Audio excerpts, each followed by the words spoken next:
Hey, we are the Keepers of Nerddom, and my name is Cody, and this is actually my brother Kai. He is joining me today. Chris will be back shortly. We just wanted to do something that we both have a great passion for on our nerdy scale, and we want to actually take a moment to reveal and review time travel. Specifically, one of the biggest movie series of back in the day. Was it 80s? I think it was 80s. Late 80s, early 90s. Dang. Back to the Future. We actually have two time travel things here. I have my personal Hot Wheels DeLorean. We have like all the DVDs, but they're outside of their cases, and so I don't have the really cool box case to show off for our display. But the other time travel thing is the Ambassador class starship from yesterday's Enterprise in Star Trek. Quite frankly, one of the best Star Trek's time travel episodes ever. Time Zero, pretty good too. But Was that the one with Kiara Nerys? no, Time Zero is when they find Data's head and they go back to meet Mark Twain, and yes, Guinan is still alive all the way back then. Yep. And just a fun episode. It's really cool.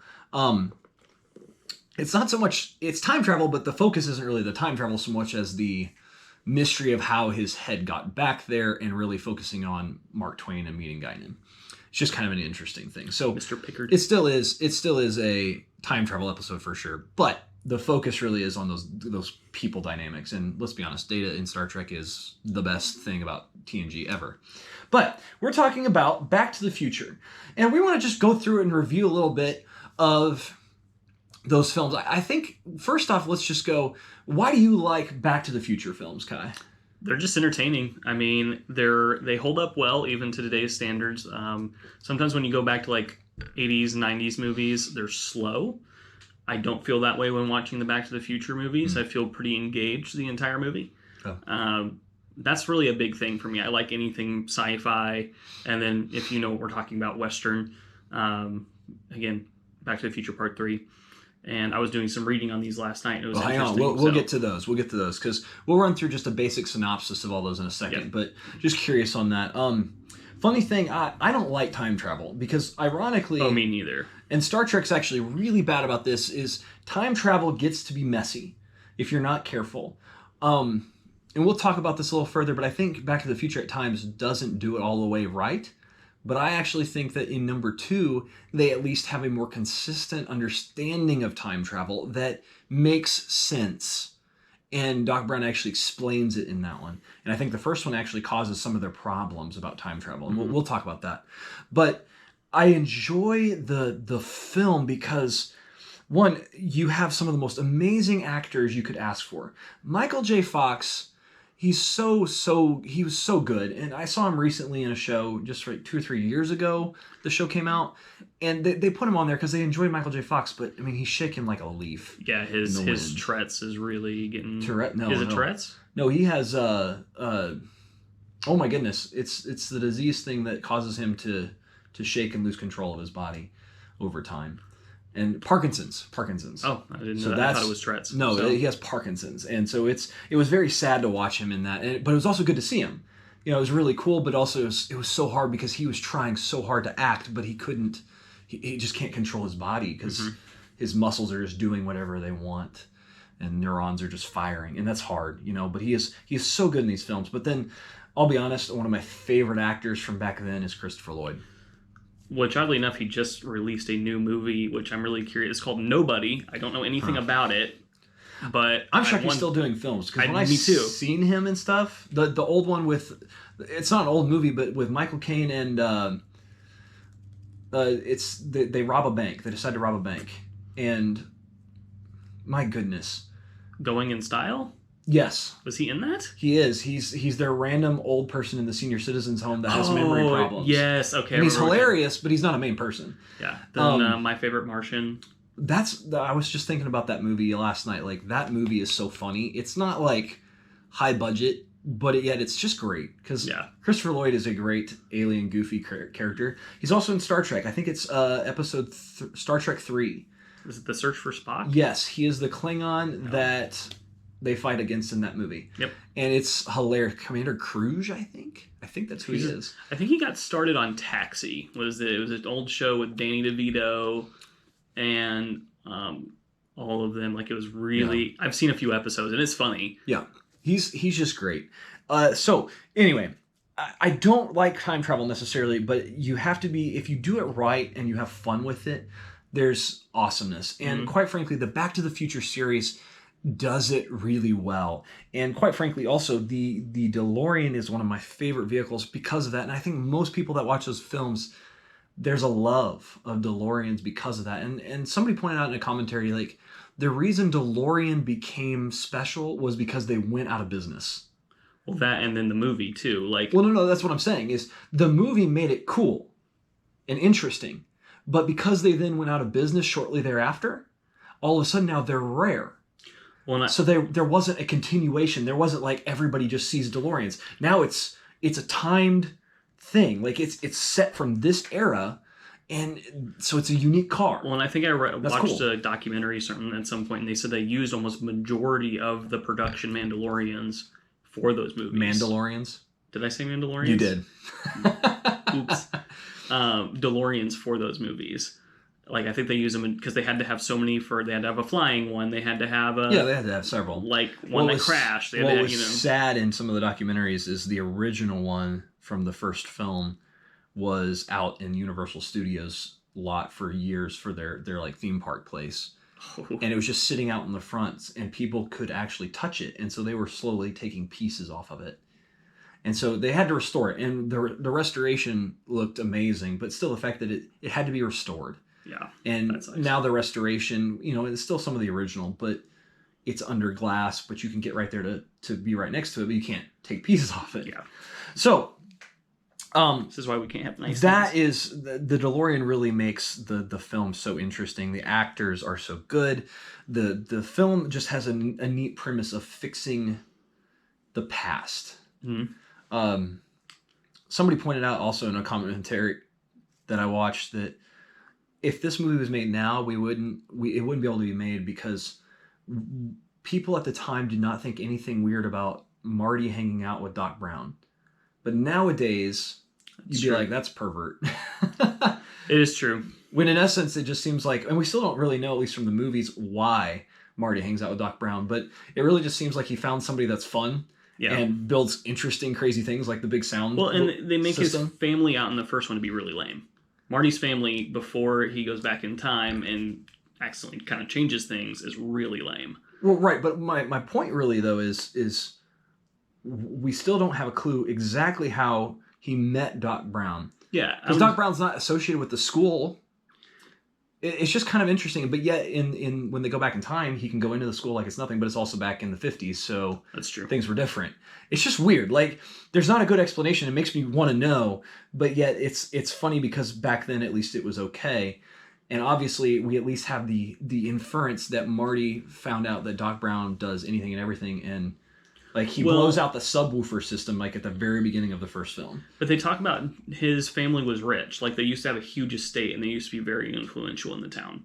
They do talk about that in the movie. Well, right, but that has nothing to do with... But I'm just saying that might have something to do with why Marty was drawn to him too. I mean... Why? Just he's at one point in time, he was an influential person in the town. Well, that wouldn't have had anything to do with Marty, though. That's the thing. I'm just saying, it may have contributed, because we don't know. No, because when you look at it, the one thing that we know that connects Marty to Doc is that at the very beginning of the first film, he goes into the garage where essentially Doc lives at this point and starts messing around with the big subwoofer sound system and blows it out. And then Doc calls him, hey, don't plug in this. So apparently there was something with that it's almost like Doc Brown found him doing something, and Marty ended up becoming somewhat of an assistant. That's what I'm curious. I mean, maybe Marty just found a newspaper ad that he needed an assistant because he is a scientist. I mean, he is, or an inventor. So it really, I don't think it's connection to a family thing. I think it's something that Marty did, or I would honestly guess that Marty got caught trying to steal something or break in and steal something or do something crazy.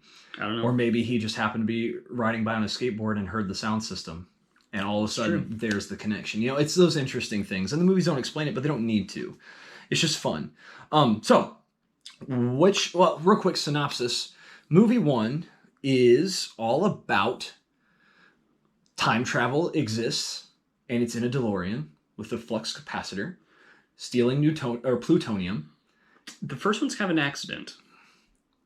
What? And the reason that they need it. He messes up the past. And he steals the plutonium, and Marty is running away from the terrorists that they steal the plutonium from, and that's how he gets back to 1955. Yes. So first off, it's a movie about he's discovered time travel. He shows Marty, then gets shot because he stole plutonium.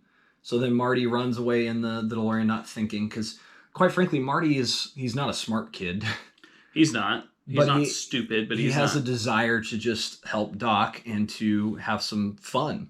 Because, I mean, when you introduce to him, he's a person that's just trying He's a teenager. Yeah, and that's fun. And he goes back and accidentally messes up his mom and dad's relationship. Mm-hmm. And that's where things get interesting because they have this thing, because, I mean, you think about the time frame when this come out, time travel wasn't necessarily a common thing. You know, we'd had probably Star Trek that would do some of this stuff and some other shows. Well, and the big thing was H.G. Wells had written his book, The Time Traveler. Mm-hmm. I mean, it had existed in sci-fi. It existed, but they I think they were concerned that people wouldn't understand it, and so he has this picture with him of his family, his brothers and sister, mm-hmm. his brother and sister, and himself, and they slowly start disappearing after he messes things up. Yep.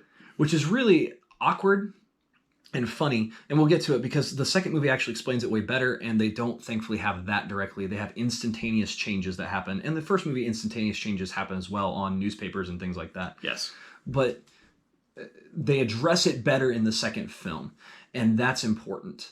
So the first one, he goes back, messes everything up, and the Doc Brown from that era helps him get back by using the clock tower getting struck by lightning. Because they don't have plutonium, and the only way to get the voltage needed to activate the flux capacitor is a lightning strike. Right, which is really cool. And so at the end of the film, Doc Brown goes to the future, and he's back in 5 seconds, which is awesome.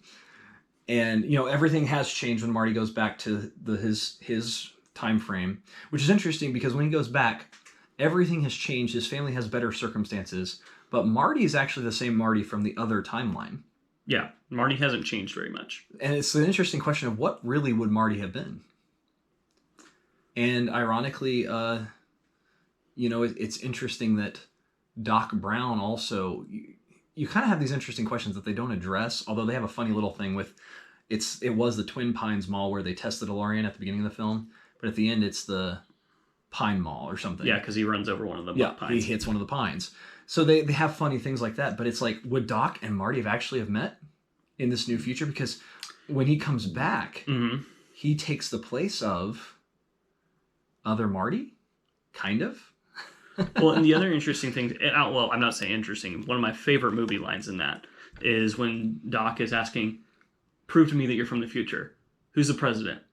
And this is like 1983 or 1987 or something like that. I can't remember the exact year. No, it's good. 1985. Is it 85? Yes. And he says, Ronald Reagan. And Christopher Lloyd just looks at him and goes, the actor? Yep. And thinks, because back then he would have been probably still in Tarzan kind of stuff. Tarzan, Westerns. Yeah. I think there is one of his Westerns on Amazon Prime. He would have been very different. I digress. And it's funny because it's that stuff. And I love... Christopher Lloyd just does such a good job of that. Well, I feel like they would have been the same way. It makes me laugh because I feel like if 20 or 30 years ago you went back and you said, I want you to prove I'm from the future. Who's president? And assuming this was... Well, but yeah, like assuming this is like 6 months ago, you'd be like, Donald J. Trump. You mean the millionaire playboy? Yeah. Oh, and it would be like the same thing. It wouldn't make sense. It would be so strange. Everybody would be like, no. So, real quick, synopsis 2. I'll try and go a little faster for these. Yeah. The second film is Marty comes back, and then the end of the other film, and they reshoot this with a different actress for his girlfriend for the second film. And also, for his dad? The character for his dad isn't the same except in the shots that show him in the past. And so he actually, the actor sued them for using his likeness. Very interesting. But they go to the future. Marty helps Doc with the thing going on. And then he very quickly decides he's going to try to go make some money and grabs an almanac. And he's going to go back in time and use it for the next 20, 30 years. It's actually smart. Like, it's the smartest thing you see in Marty in some ways. And yet Doc Brown finds it. It's like, no, Biff steals the time machine, goes back to 1955, And gives him his gives his younger self the almanac, and then messes everything up. And so when Marty and Doc go back to the 80s. 80s, all of a sudden everything is Biff world essentially, and it's dark. It reminds me honestly of The Empire Strikes Back. It's dark. He's killed Marty's dad. Yeah. He's taken his mom. Like, it's a train wreck. It is an absolute train wreck. And Doc Brown in that film, he does explain time travel in that you go back and he gets this almanac and he creates a completely different timeline. And he's like, well, why don't we just go back to this other thing? And he's like, you can't go back to your original one because it doesn't exist anymore. And essentially what he's really explaining is that we are from this other timeline. And now, so that's why we're creating a completely different timeline. And so when you come into this is not the same as what you had. And the first movie didn't explain that well. And that's what's interesting about that. And with the picture thing really made it confusing. And so there's instantaneous changes on newspapers and like the matchbook in the second film. The third film is Doc gets struck by lightning up in the air because the car can fly at the end of the first film from the future and doesn't need really like plutonium in the same way. Nope, Mr. Coffee's on the back of it and it turns everything to fuel. And he gets sent all the way back to the Wild West. And so Marty gets a time machine that's been sitting somewhere for years and years, goes back and helps him, and then eventually Doc, well, they destroy the original DeLorean, which is very sad, but you get Doc using a train that's a time machine that can fly, and it's awesome, and he ends up getting married with two kids. Yeah. And one of them, there's a scene towards the end of the film where the kid's doing some very weird hand motions to someone. I think it's Marty and his girlfriend, and it's just not really sure, but it looks really weird. You should look for it if you haven't seen it, because it's just so funny. And it's the younger of the two kids, I'm pretty sure. He just makes these really weird hand signals, and you're like, what is he doing? What is happening right now? So it's an interesting film. It's how do you try, the first film was really, how do you get back to the future if you don't have the power? And then you get to the even more... And also how to fix the past and the future that you accidentally screwed up. Yes, there's the fixing thing. And so the third movie is, how do you get back to the future when nothing can go fast enough because the DeLorean's jacked up? Like it's broken and messed up, and like rubber's not as easily available. It's fuel line. I like made sure to read a synopsis of all of this. So its fuel line gets cut. He gets attacked by Indians when he transports back to the Old West. Yeah. And the fuel line gets cut, and they're like, well, gas isn't really a thing in 1880. I love when Doc Brown like does an entire massive machine in his entire barn just to get like 2 cubes of ice or 1 cube. It's hilarious. Yeah. And you're like, Doc Brown is a genius, but all this work and effort for this little thing. And also the bad guy in that one is still a great ancestor of Biff. Is it the same actor? Probably. But I'm not 100% sure. It could be, but it doesn't ever look familiar the same because it's like he's dressed completely differently and he has the big handlebar mustache and everything. Yeah. I will say one of the coolest things is watching the prosthetics and makeup in the first film of George and his wife. I can't remember her name. Elaine? Lorraine. And Jennifer was... Just seeing them in the present and the past... And you can tell it's the same actor, but they've got like heavy makeup and prosthetics on. Which is, I mean, it's just fun for back then. Yeah, I would rather them do that than try something else, like CGI or different actors. Like that would have been bad. And I love the other this way that they do it. So, which one's your favorite film and why? It's hard because I like them all for their own reasons. Yeah, the first one started it all, and was a decent, fun movie. The second one, I enjoy the concept of the future. That was only 6 years ago. Even though some of their technology was really cheesy, but some of it was also really cool. The third one, I love Old West stories. So I just kind of in general like the Old West one, just because it's different. It's kind of a different tone than the other two. It is. I've always likened it to a little bit more, I guess cheesy in some ways. It was supposed to be filmed at the same time. It was filmed back to back with the second one. Yeah. Because they were supposed to be filmed as one movie, but they decided to split it into two parts. That's why I laugh whenever you finish the second film. It has a little trailer for the third film.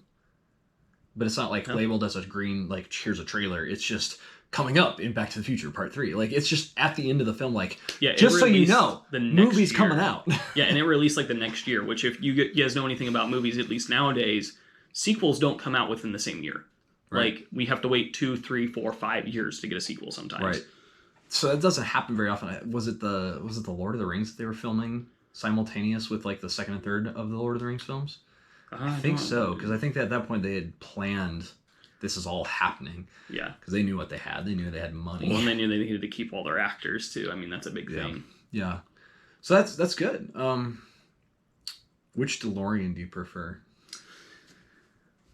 I mean, I feel like the first one is the most streamlined. This one, I'm pretty sure it's the first one because you don't see the Mr. Coffee machine on the back. It's just the first gen. So I prefer the first one just because the Mr. Coffee machine on the back looks kind of cheesy to me. But It does on purpose because the whole idea is, well, it's a funny thing about that because you're right, it does. But the idea was everything in the future gets smaller and simpler, and that's like when they go to the future in the second film and they're watching themselves in the future. They make a pizza, and it's a Pizza Hut pizza that oh yeah, it's like rehydrates. This is our epic Oops. little thing. Did that. But yeah, they rehydrate this pizza from this itty bitty little thing, and that's just a funny thing to do. Which oddly enough, though, we can do similar things to that. Like Yeah. Anything else you have to say on that? on the DeLorean. Yeah. No, I mean the second and third movies, DeLorean's basically the same. No, actually. So I've been rewatching the films anyway. So you have the first one is this standard thing right here. The second one has the flying tires, turns, and then also the Mr. Coffee Fusion. Mr. Fusion is what it's called on there. Yeah. And so that's the big change. But then the third film, on the hood is strapped this wooden box with lights and gizmos and stuff of the 1800s. I don't remember that. It's been a while since We'll have to look up a picture afterwards. But it's really funny. That's the addition to the vehicle. And I don't even remember what it's really for because at this point the car is just an electric battery essentially with a flux capacitor plugged in. But Yeah. because I guess they do have the fuel from the plutonium, but they don't have fuel for the actual car. Yes. To make it go 88 miles that's an hour. the thing. So then they have to use the train to push it. Just really, it's just cool. I love those films. They're just good. They're just good, They are. solid movies. So I will say this.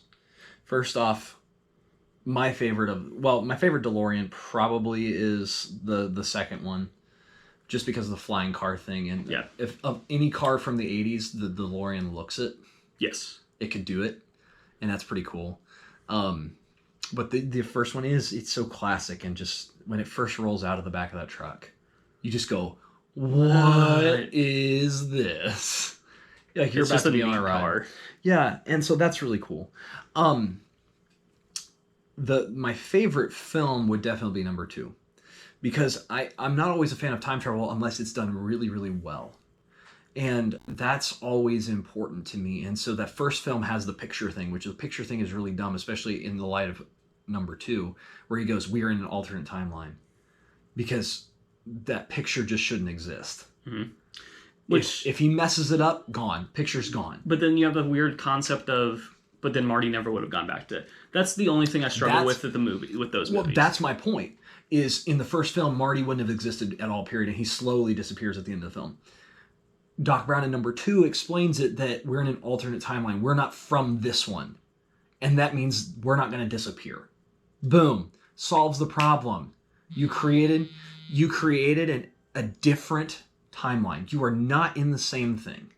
So that makes it go, okay, we have something else here. And it's like with Marvel, when they explain it well, but time travel is always hard, when you go, this is an alternate timeline. And side note, watch the first episode of Loki. Pretty dope. And it kind of has a good thing about time travel. And it's really fun. But we can talk about that another time. That's important to time travel, is whenever you go, we are in another timeline and we can fix it. But here's the truth that they don't ever mention.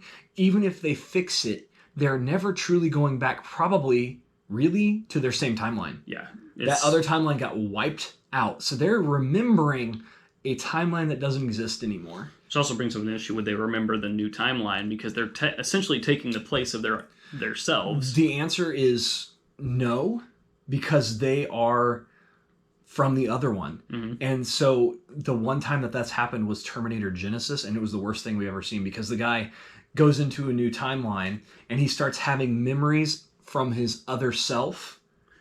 And it's, you both appreciate it, but you're like, this is getting I feel like we've seen other goofy. movies like that just, that's why I just struggle with anything time travel, right wise because of that thing. Like I struggle with Endgame, don't hate me, but Avengers Endgame I wasn't a huge fan of just because of all the time travel multi-universe things. That's why time travel, you have to stick to a certain mechanic with it, or else it gets weird. And that's why number 2 to me makes the most sense, because it's one of those important things that he establishes that on a whiteboard, going, this is what we did. We created an alternate timeline.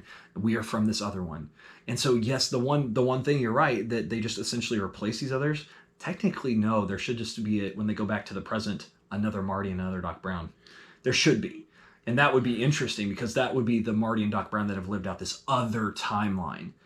Well, the other weird part about the second one, too, though, is you'd almost have to have, Biff would have to figure out a way to go back in time and give himself the almanac, because none of the secondary future happens with Biff unless he has that almanac. So if his future self never came back and gave him the almanac, how does he get rich? Well, that's the whole point of what Doc Brown explains. That's the beauty of it. He goes, whenever, and here's where this is where things get really wonky in that film, if you try to think too far into it. And that's why you just have to treat it as an 80s film that's just goofy fun sometimes. Biff goes back and he creates this. So he would have created an alternate timeline. And then he comes back to the same future somehow with the car. And that shouldn't happen. He should end up in the future that he just created. And that's where things get confusing, because when they go back and discover what happened in 1985, that's when Doc Brown explains, we created there's an alternate timeline here. And he's like, why don't we just go back to the future and change it back and stop Biff from getting in the car? We can't, because it's gone. It doesn't exist. And so honestly, they explain it the best, but ironically, because of Biff coming back, you have problems. That's the funny part of that movie too. So when they go back to 85, they drop his girlfriend off on the front porch of her house, but then we find out that may not be her house. Yep. Because the future or the past has changed. Yes. And that's always been funny to me, because I don't think they ever really explain. Well, Doc Brown says something in that. He says her and Einstein, the dog, will just, because they're both not in the car when they actually go back to 55 and then fix everything and get the almanac back before Biff ever even has it. And so, in essence, they probably are back actually in the timeline at the end of the first film, at the end of that film. Because that would make the most sense, because at that point, then nothing truly has changed. Although it's really funny that's my favorite part of the film is, one, you see the very dark stuff. It's like Empire Strikes Back, very dark stuff of the 85 future of Biff. But also, you get to go back and they're interacting behind the scenes around themselves. And Doc Brown even has conversation with Doc Brown, and it's really funny. But it's just... I lost my train of thought after talking about that part, but time travel is a sticky thing. You have to be really careful with it. And ironically, they have some serious problems, but they would have ended up back potentially in that original timeline, because now nothing has changed, at least with Doc Brown, etc. Although ironically, then Doc Brown disappears from history because he goes back into the Old West. So I enjoy the second, which I actually appreciate, because that solves an interesting issue of, where is Dr. Brown? If he's a genius enough to make time travel, what is he genius enough else to make? And so with him disappearing, that also kind of almost seals up a plot hole of like, why wouldn't the future just be awesome because Doc Brown? It's in the first film, because Marty comes in there in 1955 and he's trying to do a mind reading device, and it doesn't work. And so Doc Brown has experimented with several things and not accomplished everything, because he doesn't get the idea for the flux capacitor till he hits his head on the toilet. Yes. So it's a funny thing that he's a genius, but some of it's because of an accident. Yeah. And he is the first Doctor Who. But a very interesting series. He's the father of Time Lords. He is. So overall, I think I enjoy this number 2 the most, but it still even has the time travel issues in some ways too because of Biff. I mean, the interesting thing is Doc Brown, once you have a time machine, you could go see anything and everything you want, but eventually he's going to get old and die at somewhere, somehow. And yeah, where's the time machine? He'd probably have to like park it somewhere, but yeah. Which is the interesting part of like how the DeLorean has been. Why didn't they lock it? That always bothered me, especially in the future. They don't lock the DeLorean. Just saying. Yeah. I'm guessing it's because they were in the 80s and nobody Well, another part locked their vehicles. That's true too. Is like, well, why didn't he wrote Marty a letter from 1980 or 1985? You mean 1885? Yes. Sorry. Nailed it. I mean, Mandalorians, DeLoreans, whatever. And why wouldn't he just write him a letter and be like, oh yeah, P.S. bring an extra fuel line with you? Again, that goes back to the minute he goes back in time. Because for Doc, he hasn't been back yet. That's true. And that one's That's also where things get always weird. An interesting one, because the reason that Marty has to go back, feels the need to go back, is because he finds a tomb. Because his letter actually says, "Don't come get me. I'm enjoying myself here," if I remember correctly. I don't remember. I just watched the second one. I can't remember what the letter says. Whoops. There he goes again. And, but then Marty, like, finds a tombstone with Doc Brown's name on it that's dated 3 days after the letter. Yeah. And so... Okay. And that's why he goes back to save. Yeah, doesn't he, when he goes back, he's, like, right in the middle of an Indian attack somewhere? Because that's what happens to... It gets, like, hit... I think all the tires get flattened because they get hit by arrows, and then an arrow or something or a rock hits the fuel line and breaks the fuel line. It's just a fascinating film series that they puts his name as Clint Eastwood. I like that part too. Oh, they do. Yeah. Well, it's funny. He uses in the first movie. He's Darth Vader when he talks to George at night in his hazmat suit. Mm-hmm. He's Calvin Klein through the film. I don't think he has a special name directly in the other film because there's no need. He's his son. Yeah, he interacts as his son, so he doesn't really have a name himself. But then he goes back to 1955 again, and he's Calvin again. Well, that's just it. He isn't, though, because he never talks to anybody in the past, really. You know what I'm saying? That's true. Like, he is technically Calvin if anybody sees him, but he's just not interacting. He's trying not to. Yeah. Because now he's actually a little smarter. And then he ends up at his family's homestead at that area. From which movie? In the third one. Oh. Yeah, it's his great ancestors. And so that's when they ask, I think they say they're like McFly, and they're Irish, because... and then he's like, "Oh, my name's Clint Eastwood." Yeah. There is one little small thing that somebody pointed out once that I was like, that's an interesting plot hole that's funny to laugh at, is Lorraine and George from the first film, they go, because he finally tells him his real name is Marty, and as he's leaving to go back to the present, Lorraine goes, "Marty, that's a nice name." You know, so essentially, because of this now change, she names one of her kids Marty. But it's ironic that it's not her first kid. It's her third. And it's like, but the other funny thing is, George McFly, like, he's not always, it doesn't seem like he's the most brilliant guy in times. But you'd think you'd notice when your kid grows up and looks just like that guy that was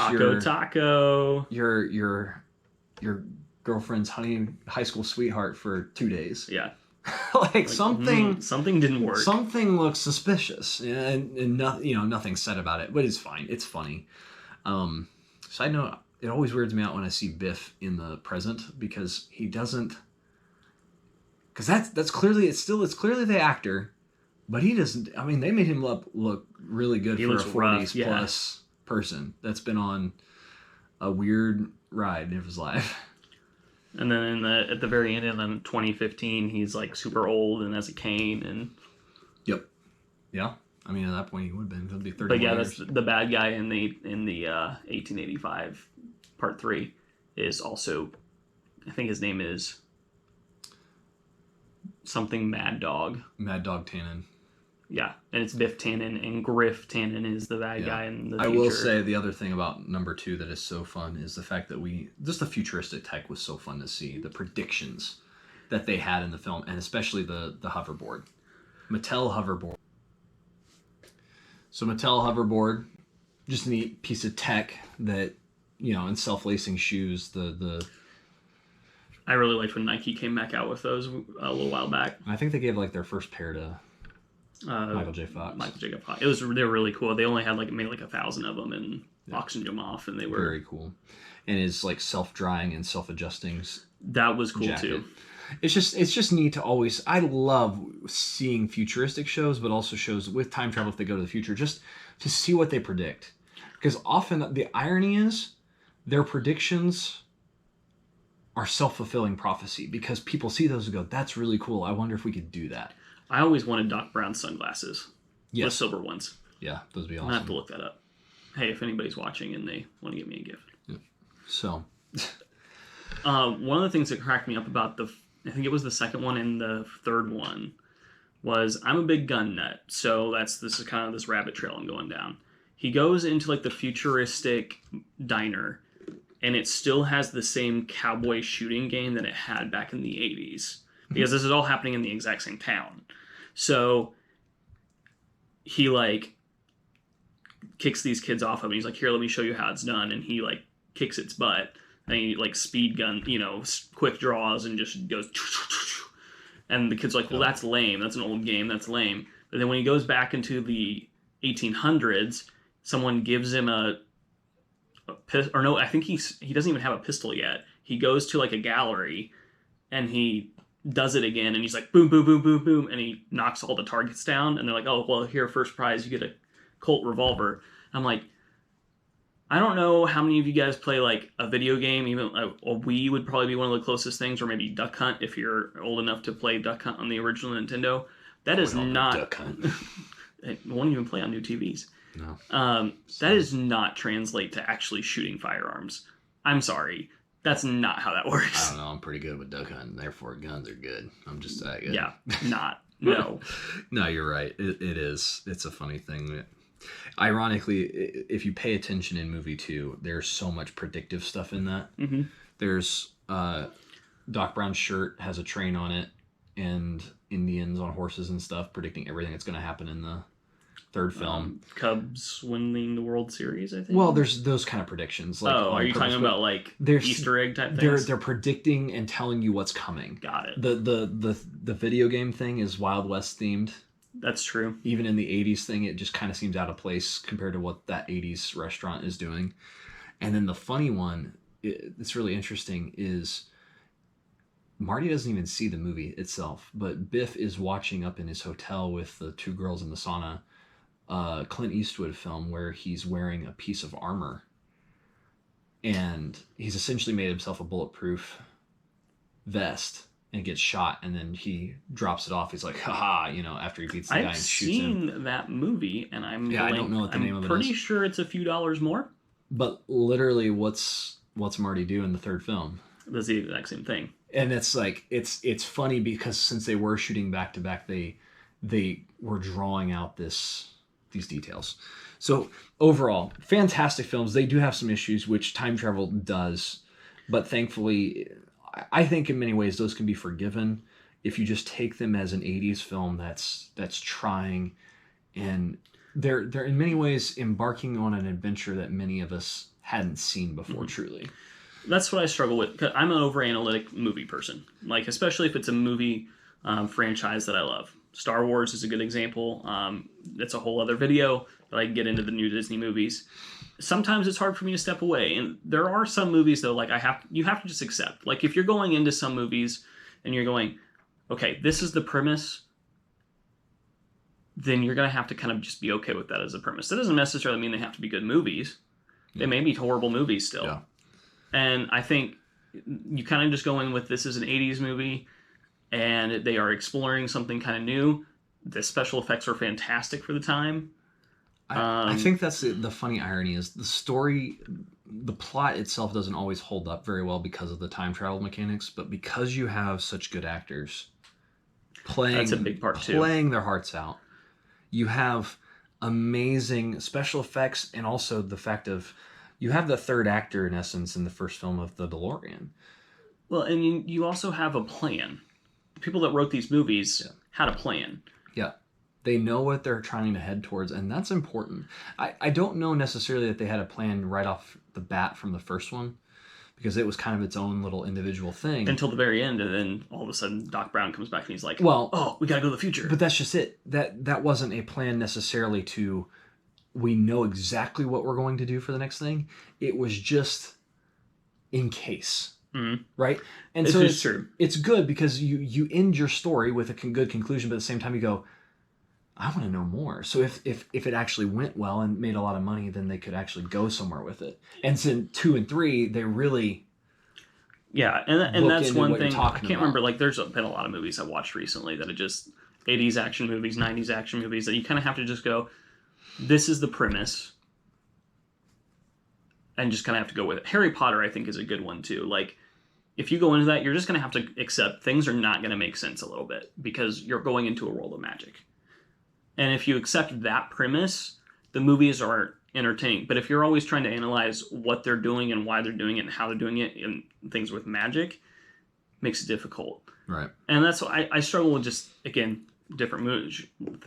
Star Wars, George Lucas had planned. Whether you like the prequels or anything like that, he knew the story that he wanted to tell. And then the new movies just kind of felt disjointed because they weren't his vision and they didn't have a plan. So let's conclude here pretty quick, because that's an important thing that we could go off on a rabbit trail for another 20 minutes. And We could. I think it's important to note that I'll come back. a film needs good direction. It needs good planning. And A thankfully, good director can save a horrible film. yeah, and thankfully in Back to the Future, there's some issues in their plot, but because of the other pieces, it truly works, and you come away from that film having so much fun. Mm-hmm.